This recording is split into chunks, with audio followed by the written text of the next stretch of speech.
Welcome to The Great Detectives of Old Time Radio from Boise, Idaho.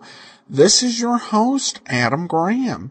If you have a comment, email it to me, box13@greatdetectives.net. Follow us on Twitter at Radio Detectives and become one of our friends on Facebook, facebook.com/Radio Detectives.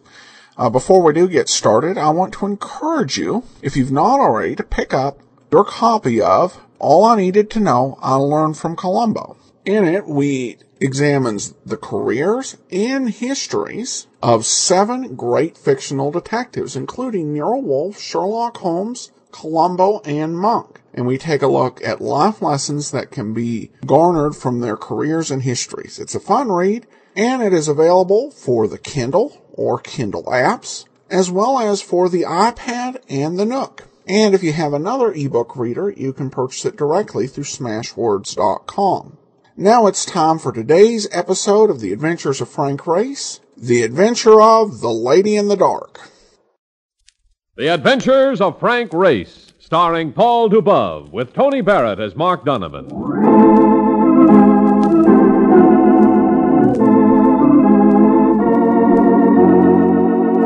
The war changed many things, the face of the earth and the people on it. Before the war, Frank Race worked as an attorney, but he traded his law book for success. And when it was over, his former life was over too. Adventure had become his business. The Adventures of Frank Race.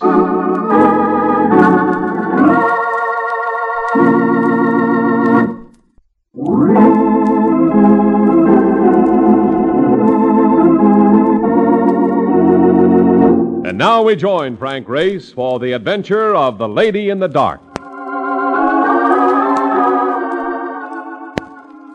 It had been a hot day in Paris, hot and clammy. And now with the coming of night, a thunderstorm crouched above the city, snarling and slashing at everything beneath it. It was a storm worth watching.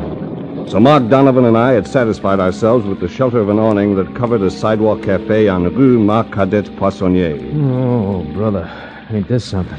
Not a cab in sight. There just aren't very many cabs in Paris these days, Marcus, particularly around the Marché Puce. Hey, the lights. That one must have hit a power station. Holy cow, it's blacker than a coal miner's pocket. Well, the rain's beginning to slacken. I almost hate to see it stop. Race, did you get up? No, why? And somebody just sat down at this table. Somebody who ain't saying a word. Oh? Flick on your cigarette lighter. We'll get a gander at this party. No, do not make a light. It would be dangerous. Dangerous? To whom? To a man who thinks you are his friend. If your name is Race. I'm Race. Who's the man? Dr. Amaranth. Amaran. Of course I'm his friend. Where is he? Across the street, lying in the doorway. He saw you stop here while it was still light. You and your companion. He's hurt. They shot him. He cannot walk. He thought that maybe you would help him get to his hotel. Of course I'll help him. I wouldn't wait. Hey, what do you know? The lights are on again. You know... Mark's whistle was for the girl. And it takes plenty of pulchritude to pucker the Donovan lips. But this one had it. Dark hair, cut short and curling. Full lips. A breathtaking sort of face. You would go to him now? Yes, and you? I thought I would find a Fiat to move him. Go with her, Mark. Oh, sure. What's a Fiat? The carriage. Go along with her. Wait a second. What is it? Your name. I don't believe I heard you mention it. Janine Renault. I crossed the street to the doorway she had pointed out. Dr. Amaran. It was a name that brought back a poignant memory.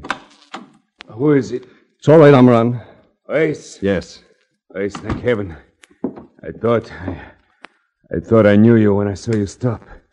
I told myself it had to be you. Because, Race, I'm in trouble. As I remember it, Amaran, we've been in trouble before. You talked to Janine? She and Mark Donovan have gone for a fiac. Where are you staying, Amaran? Square Cligny-en-Cour. Well, we shouldn't have too much difficulty getting you there, even without... What is it, Race? Someone outside. Several men. And they found me? Who are they, Amaran? I don't know, Ace. I don't know. They must be hounding me because of something from the past. What are they doing now, huh? They seem to be talking it over. No, they're coming up the steps. A gun. Do you have one, Race? No gun, unfortunately. Oh, help me up. Come on. We must get into the house before it's too late. Oh. It is already too late, Amaran. In the shadows behind his flashlight, he could have been an ape. An ape in a Chesterfield coat. There were 3 more behind him, silent, lethal barriers to anyone's peace of mind. I told you it do no good to run, Amaran. Perhaps not, Luca. But this time the odds are more in my favor. This time, I have a friend. We are taking you, Amaran. Friend or no friend. Lorca meant what he said, and he had the means to carry it through. So instead of trying to dicker, I ground a shoe into his shin and slammed a short left hook to his jaw. He went back against the others, and I tried jamming to shut the door, but they piled back against me with a lot of weight, a lot of slugging, until finally...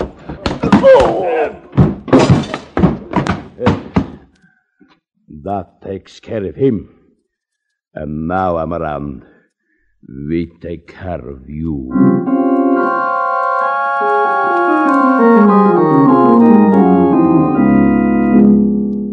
I came out of it to the realization that someone was bending over me. Someone wearing a perfume that for the moment made me forget the big throb that was my head. You are going to be all right, Race. Janine, how's Amaran? He is not here. There is no one here but you and me. What about Mark Donovan? Still looking for a carriage. When we could not find one, I got worried and came back. What happened here? There were just too many of them. Let me try sitting up. What is it? You have not been shot? No, I have an idea I was kicked after I was knocked cold. Perhaps some cognac would help. Or something like it. Well, there is a bar in Square Cligny-en-Cour. We could walk to it from here. You could lean on me if you like. Merci. Merci beaucoup.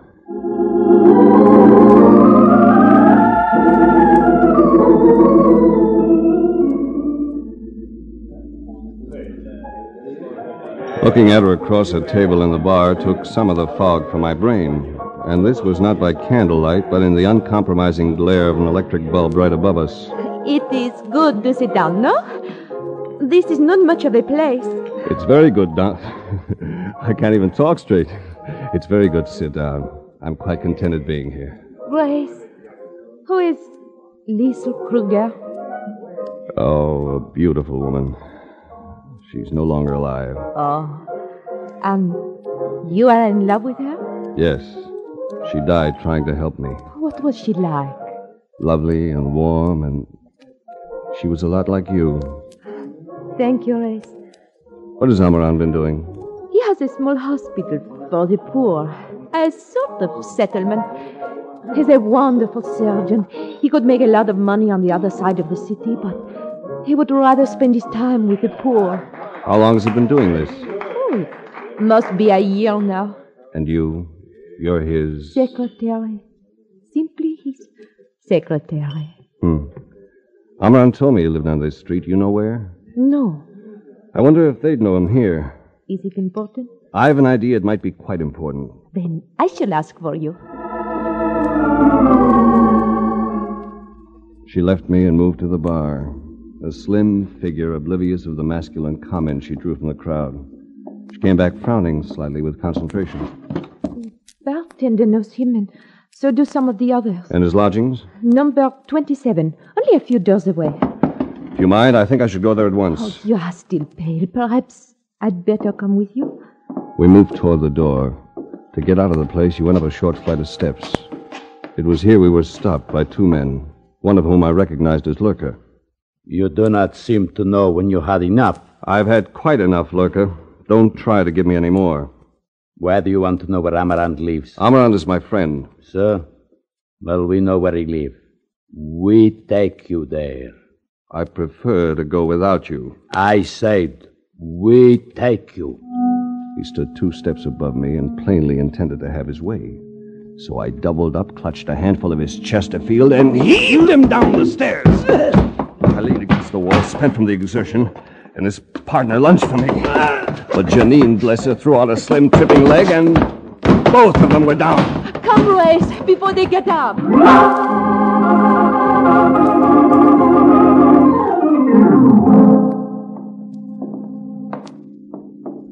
You think they might have brought him here? It's possible. From the sound of it, there's someone in there. You are going in? Here, then, take this. I picked it up when that man dropped it. A pistol, good girl. Stand back now while I open it. All right. Don't move, any of you. Good heavens. There were 3 of them, 2 men and a girl, standing there frozen. Catching a glimpse of myself in the glass on the opposite wall, I could understand their concern. My hair looked as though I'd just clambered out of bed. I had a badly battered eye, and there were streaks of blood down my face. To top it off, I had the pistol level in their direction. Is there, something wrong? I'm sorry. I expected to find someone else here. I'm looking for Dr. Amaran. Well, we've been waiting for him, too. But not with a gun. I put the pistol away. She wasn't the type of person you wanted to threaten. She was a blonde with a pretty face and delightful contours. I mentioned my name, and the girl made herself known as Sally Clayton. She introduced the younger man with the nearsighted stare as Glenn Young, and the pudgy older man as Dr. Holka. I told them about Amaran. They stared at me anew. But he might be dead. They may have murdered him. Yes. How well do you people know him? Well, we know him very well. We all work with him at the hospital. Any ideas as to why he's in a jam like this? No. Can't tell you a thing, but we've got to get him out of it somehow. Yes, not only for his own sake, but there's the hospital and there's Pierre Philippe. Pierre Philippe? He's our worry patient right now. Poor child. He was knocked down by a runaway horse yesterday, and Amaran must operate on him tomorrow. Dr. Holka can tell you that. Well, I'm afraid that even if we do get Amaran back, he's going to be in no condition to handle surgery.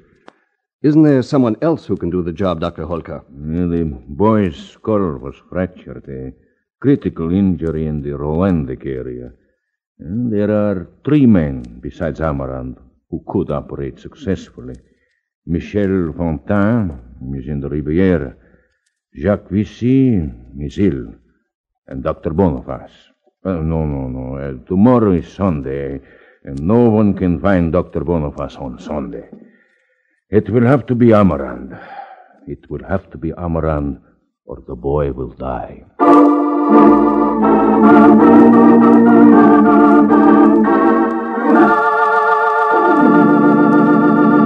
We'll return to the adventures of Frank Race in just about 1 minute.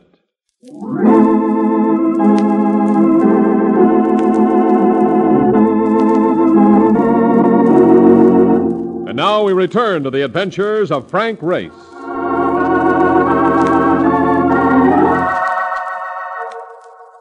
My feeling about the affair was a reaction of physical and mental depression. A friend had needed help, and I had let him down. Even the presence of attractive females offered no lift at the moment. But something needed to be done. So I went back to the bar on Square Clignancourt and bumped into Mark Donovan. He shook his head when I told him about what had happened. I can see just how this deal's gonna turn out. You can? Yeah, I can. No profit, lots of bruises, and maybe a heartache for a hangover. What do we do next, huh? What we should have done in the first place. Start asking questions. Oh, that's fine. Where? Well, I'd say this was a likely place. The place is congenial, anyway. Tell me something. What are we trying to find out? I want to contact a lad called Lurker. I have the feeling that a chat with him could be quite productive.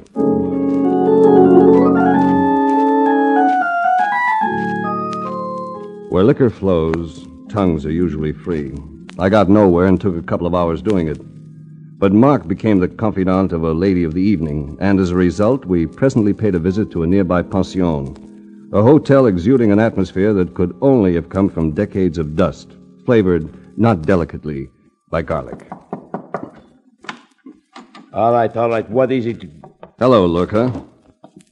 What do you want? Thought we'd come in and have a talk. Yeah, just friendly conversation. I got nothing to talk about. We think you have quite a bit to talk about, and we're prepared to extract it from you. What happened to Amaran? I tell you this much, but nothing more. We did not keep him with us. The police cameras were walking him away. We had to drop him. What made you attack him in the first place? I say nothing more.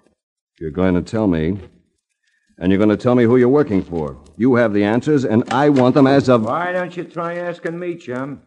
I got all the answers, too. I'd never seen this one before. He was young and looked as though he should be selling insurance. He wasn't holding a gun visibly, but both hands were in his coat pockets, and I got the feeling he hadn't been reaching for a cigarette lighter. I had a hand in one of my pockets, too, gripping the pistol Janine had given me, and I thought that made it a standoff until two other men sidled into the room. What's the matter? Cat got your tongues? So Lurker's working for you? Yeah, Lurker's working for me. And guys that work for me don't talk. Not more than once they don't. An American in Paris. Must be an interesting story, the effect you've been having on foreign relations. I'm Tommy Janis. It's no pleasure. No? Well, I got word that you was here, Ray, so I thought I'd tag along, too. Lurker's one of my boys, and I never leave my boys on a hook. You shouldn't have come here bothering them, Race. Because it makes me think that if I let you go, you'll just come back and bother them again. So I can't let you go, can I? I told myself I could start shooting, but I knew that could have but one result with three other guns against us. Mark and I just wouldn't be around anymore.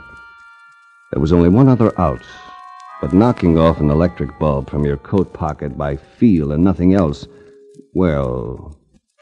What are you, the strong, silent type? Guess I'm not very glib tonight. Had a hard evening. And you're still having a hard evening, ain't you, Race? Kind of makes you sweat, don't it?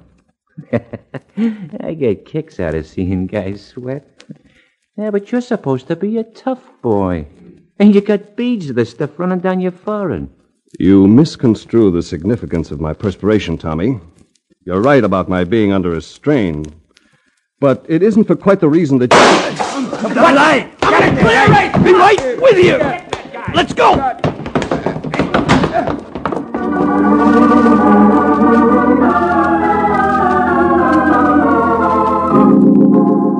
Amaran's hospital turned out to be quite a setup. Recently built, all new equipment, a costly installation. Even though it was Sunday afternoon, there were a number of people waiting outside its consultation rooms. Oh, Mr. Race. Hello, Miss Clayton. I came in to see if you had any news concerning Dr. Amaran. News? Well, we've something much better. Come with me. With an air of suppressed excitement, she took me along the corridor to one of the rooms. Here, propped up in a hospital bed, his left arm in a sling, was Amaran. Race, you're all right. You were not badly hurt, huh? Nothing a good night's sleep couldn't handle. But how are you doing? He just finished surgery on little Pierre Philippe. Successful surgery. Surgery? Oh, it had to be done, Race. And I think we were lucky enough to bring off a fairly decent job. I learned last night that you'd been able to get away from those thugs. But I never thought you'd be doing surgery this morning. Oh, I'm deeply grateful for last night, Race. Really. If you had not delayed them, who knows what might have happened, eh? This institution, Amaran, it's a revelation. Oh, yes. It has been the greatest thing of my life, Race. I hope it can go on being so, but... If you're thinking of these attacks that are being made on you, they can be stopped. Oh, well, I wasn't thinking of that alone. You see, there is something else. Yeah? Something that threatens the existence of the hospital itself. Oh, I'm sorry. Oh, don't go away, Glenn. You're not intruding. Race, this is Glenn Young, another American who is my good friend. We met last night. Hello, Race. Hello, Young. Oh, tell me, any luck with Madame Doucet, Glenn? Just finished talking to her. And I'm sorry to say it was a very unhappy conversation. Glenn Young seemed tired. His eyes had a staring look, and his brows were arched high, giving his forehead deep furrows. He took out a handkerchief and wiped his face. Glenn, tell Race about our problem, huh?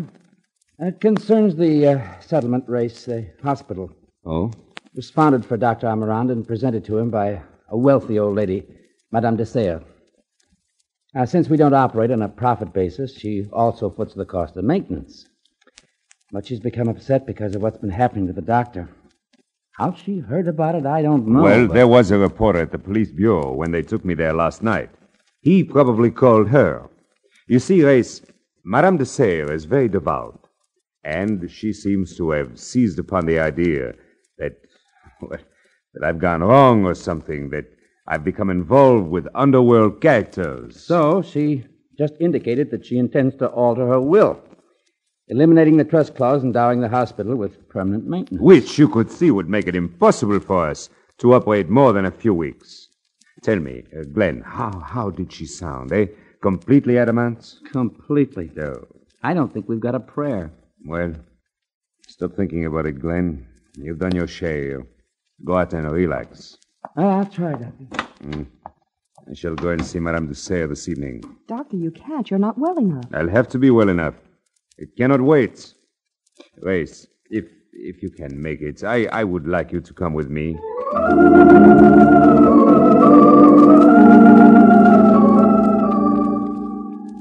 But we weren't able to make the visit that evening. By late afternoon, Amarand's arm began to hemorrhage, a circumstance that confined him for the night.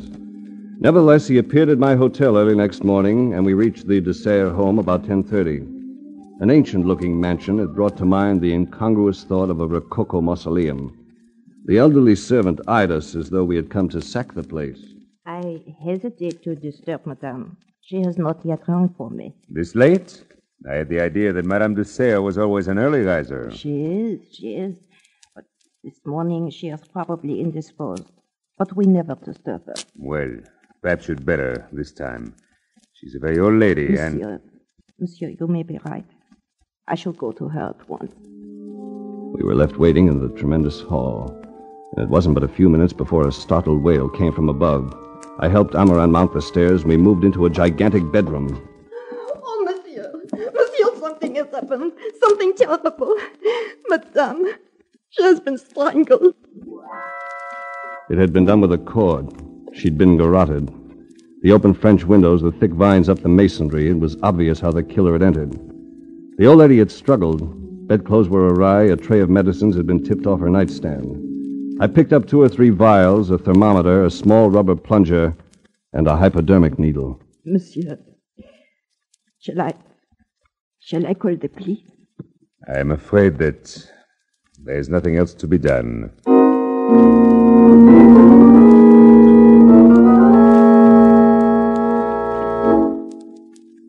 Race, we ought to get out of this hotel for a little while. You've been coiled up in a chair all morning. I've been overlooking something on this case, Mark. I feel it. Something obvious, something right in front of me. Yeah.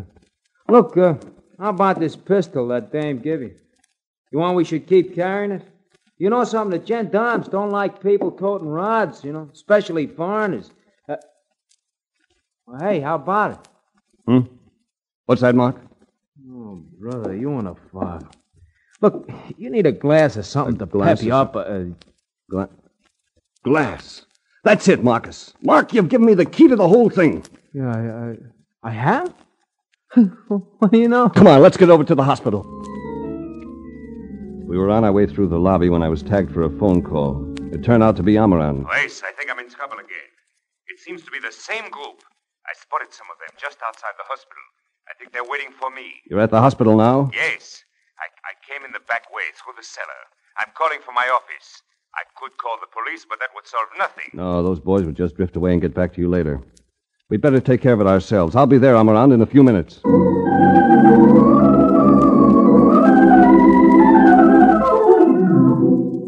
There were 2 of them standing just inside the hospital entrance as Mark and I went in. I sensed that Tommy Janus must be around somewhere, and Lurker. With Amarand in his office were Glenn Young and Janine Renault. Oh, it's good to see you, Ace. I cannot seem to make this... Well, I just can't take this sort of thing as I used to. If Glenn and Janine hadn't been with me, I'm afraid I'd have to shout. What do we do, Race? Try to sneak him out or make a fight of it? I believe the place to settle it is right here. I wish I knew what they were after. They simply want your hospital, Amarand. His hospital. Glenn, those eyes of yours are bothering you again, aren't they? Here, this might help. The suction cup from my lenses. Where did you find it? Where you dropped it, beside Madame de Serres' dead body. You're one of those people who can't wear contact lenses for more than a few hours, aren't you, Glenn? Get pretty uncomfortable, don't they? Make you stare, make you stop blinking. What are you getting at, Race? Amran, I'll give good odds that Glenn Young has some sort of a power of attorney from you concerning this hospital. Yes. After all, he is the manager, and should anything happen to me... That's right. He's your good friend.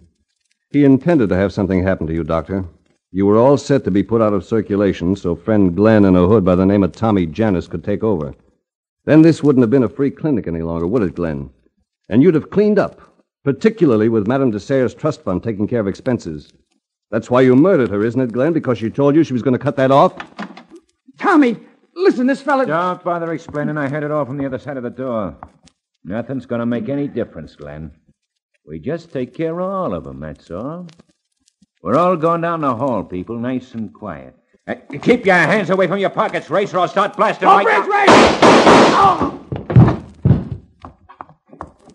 Thank you again, friend Marcus. Was really nothing. I don't think any of those other lads are going to come in here. Not now, with the boss out of action. Stay where you are, Glenn. Don't get any ideas about running. But Tommy Janus, look at him. There. He's gonna be all right. You know something? What, Marcus? That guy is really a smart cookie. He is? Yeah. What do you think it is? He picks a hospital to get shot in.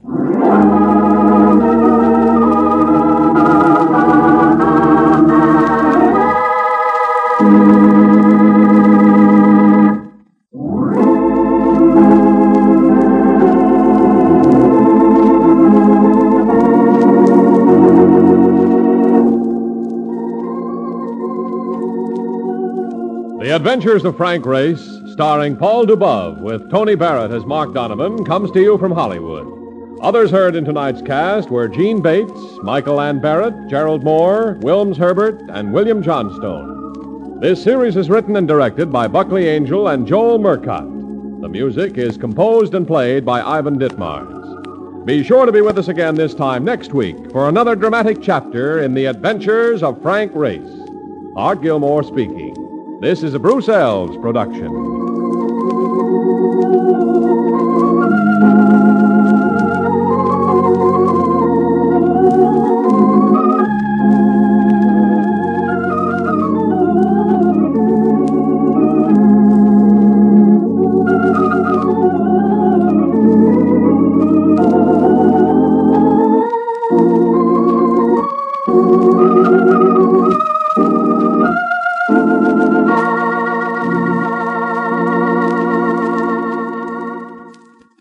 Welcome back. Well, Gerald Moore appearing with his standard French accent. If you are a longtime fan of Gerald Moore and old-time radio, you'll perhaps better remember that accent as the voice of Mr. LeBlanc from Our Miss Brooks, where he played the high school French teacher in a few episodes. But here he does actually, I think, a better job. Sometimes I think his French accents, there was one episode of Let George Do It where I didn't think it was well done at all, but here I think it sounds pretty passable for Hollywood of the era. Well, we turn now to listener comments and feedback, and we go to iTunes for an iTunes review, from Jay, who writes, this is a great podcast. Adam presents a huge variety of classic shows, and with very well-informed commentary. Some of the shows he covers are known to all: Sherlock Holmes, Poirot, Nero Wolfe, and so on. But many I'd never heard of before I started listening to his podcasts. I particularly like the lighter shows, such as Candy Matson and Leonidas Witherall.